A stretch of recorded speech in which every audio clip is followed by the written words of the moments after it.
Admit it, retro heads, this has been a surprisingly great year for the Nintendo Switch Online service. Ever since they uploaded the Game Boy line of consoles, Nintendo has been good about updating their classic game space every 2 or 3 weeks. This newest update brings 4 Genesis classics to the expansion pack, including Kid Chameleon, Flicky, Street Fighter II Special Champion Edition, and Pulseman. That's exciting news, but the question remains, are these games actually worth playing? To answer that question, I decided to flip through the pages of Electronic Gaming Monthly, Video Games and Computer Entertainment, Die Hard Game Fan, and more classic magazines to see what the critics said back when these games first came out. Well, all of them except for Pulseman, which didn't find its way outside of Japan until 2009. So go and grab your favorite mask and practice your hadoukens, because this is another action-packed episode of Nintendo Switch Online Review Crew.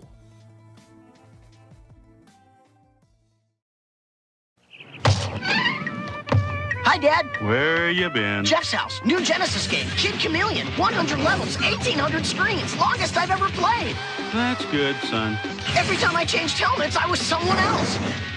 That's nice, dear. Skycutter, Cyclops, Juggernaut. I kept transforming. Everybody's saying Can't. Later, Mom. What's with him? he's just having an identity crisis. New Kid Chameleon, the multiple personality game, only on Sega Genesis.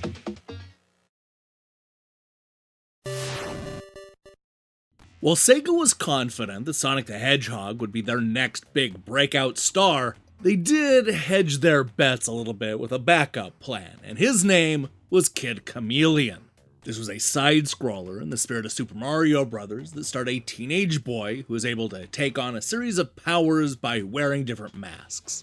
It was basically Sega's version of the different costumes that you find in Mario 3, though there was more of a focus in the combat in Kid Chameleon.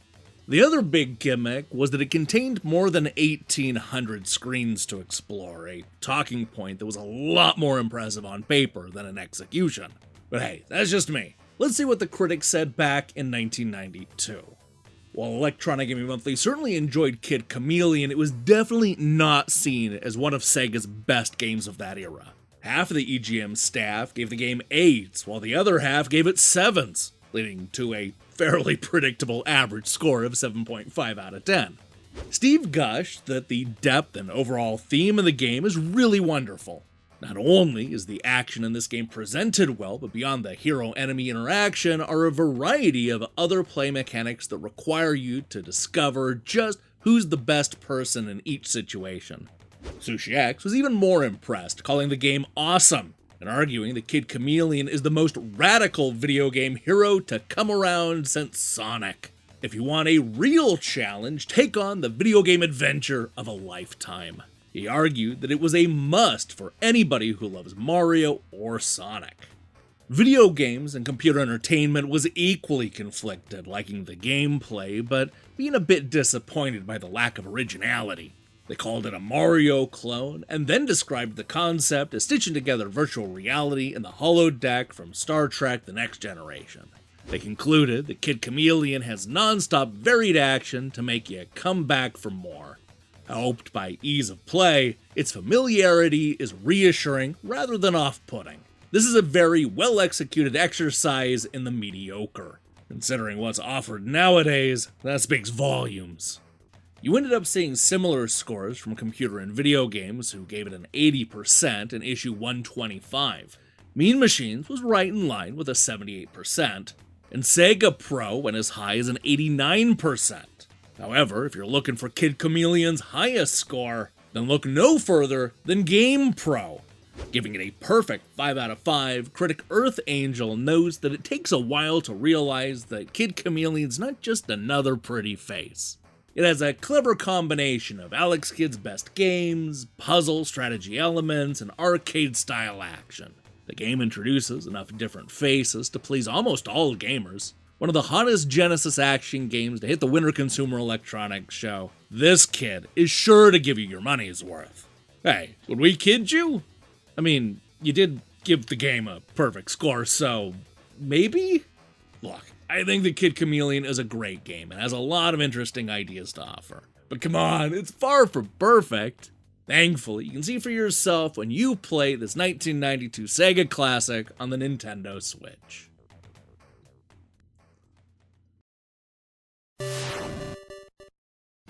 Originally released all the way back in 1984 as a plucky arcade game, Flicky is a Mappy-esque platformer where you take control of a blue bird who's tasked with gathering up a bunch of smaller birds before they're eaten by the neighborhood cats. Sure, it's not the flashiest Genesis game that we're going to talk about today, but don't sleep on Flicky. This is an enjoyable action game with a simple premise that just makes it feel timeless. And it's not just me saying that because the critics agreed. Flicky is awesome. Let's go ahead and start by looking at Rich's review over at Mean Machines, which, oh boy, it uses some language that you definitely won't see a lot of in 2023. Curiosity aroused, I decided to give Flicky a go, and to my incredible surprise, I found myself addicted, despite the truly awful graphics, designed no doubt by some retarded nursery school graduate, and very annoying sound. Cutesy tunes have never sounded so utterly nauseating. He loved the amount of replay the game had, despite the terrible presentation. Mean Machines gave Flicky an average score of 92%. While Mean Machines went high, the rest of the British critics followed suit. For example, you saw Megatech give the game an 83% in their very first issue. That's not far off from Computer and Video Games, who gave it an 84% and said that for a game consisting of a single-screen wraparound stage, Flicky is surprisingly brill.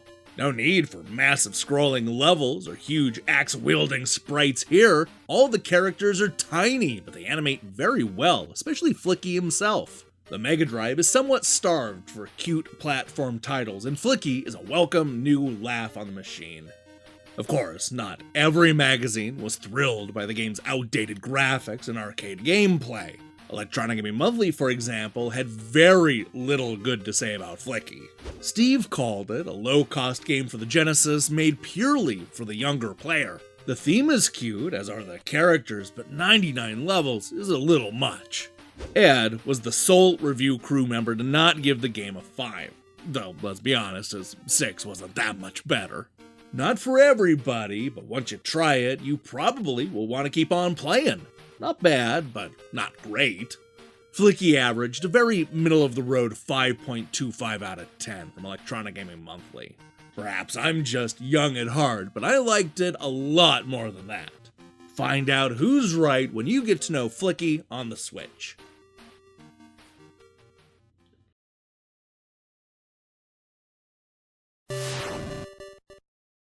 I know, it's hard to believe now, but there was once a time when Street Fighter II was exclusive to Nintendo. You see, back when it first hit the Super Nintendo in 1992, Ryu, Ken, and all of the World Warriors were used to push back against Sonic, Streets of Rage, and the rest of Sega's 16-bit lineup. But like so many console exclusives go, Capcom eventually realized that they could make a whole lot more money by porting their biggest game to all of the consoles. That's where Street Fighter II Special Champion Edition comes in. Announced only a few months after the vanilla version hit the Super Nintendo, this was an upgrade that allowed you to not only play as the 4 boss characters, but also experience more moves and extras that were a step beyond the arcade Champion Edition. Unfortunately, the game ended up getting delayed, and Capcom announced an even more advanced Street Fighter II Turbo on the Super Nintendo. But for a few months in 1993, Genesis fans couldn't be more excited. Was the hype justified? Yes. Well, for the most part. Look, this is one of those situations where the delay probably kept the game from getting higher scores. It's not that the critics didn't like Special Champion Edition, rather that Street Fighter II Turbo completely overshadowed it. That's why you saw a lot of the reviews directly comparing the versions, which unfortunately means that you're gonna hear a lot about Special's flaws. For example, Electronic Gaming Monthly's Steve argued that this version looks and plays just like the Super NES version, minus a few colors. The graphics are there, the soundtrack and voices are horrible! It really is that bad. Ed agreed, but went a step further by warning, don't even think about using the 3-button controller. It blows! Use a 6-button and you'll be much happier. Now, for the flaw, the sound is horrible and it sounds like each character has laryngitis. Street Fighter II Turbo Special Champion Edition earned an average of 8.25 out of 10. That's in line with Force Mega, who gave the game an 83% in their 6th issue and complained about the presentation. However, those two magazines were on the low side, as most publications weren't willing to go any lower than 90%. For example, they got a 92% from Mega in their 16th issue, and an impressive 96% from Sega Magazine in their debut installment. Die Hard Game Fan went even higher with an average score of 97%. Sergeant Gamer gushed that if you take everything that Capcom did with both Super Nintendo Street Fighter II games, that's what you get in Special. The speed, the moves, the graphics, boss versus boss, and more. The only meaningful difference is the music, which is not up to the Super NES standards. Skip also loved the game, but for a completely different and much weirder reason. Finally, a Sega version! Now I can play a lightning-fast 24 meg Street Fighter II with a controller that doesn't look like a milk bone. Now, believe it or not, there actually was one magazine that gave an even higher score than Die Hard Game Fan, and that magazine was GamePro. Yeah, it's always GamePro. Giving it a perfect 5 out of 5, they called Street Fighter II Special a close conversion to the arcade hyper fighting.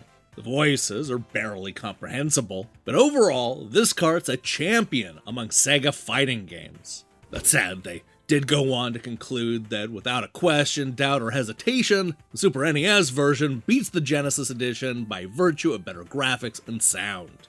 Yeah, although it may have frustrated Sega fans back in the mid-1990s, this is a fair and accurate read of the situation.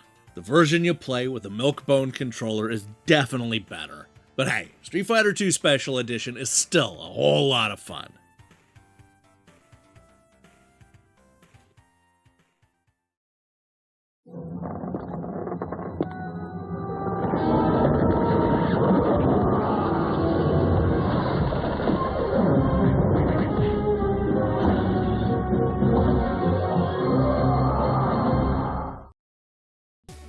Hey, thanks for watching me break down these classic reviews.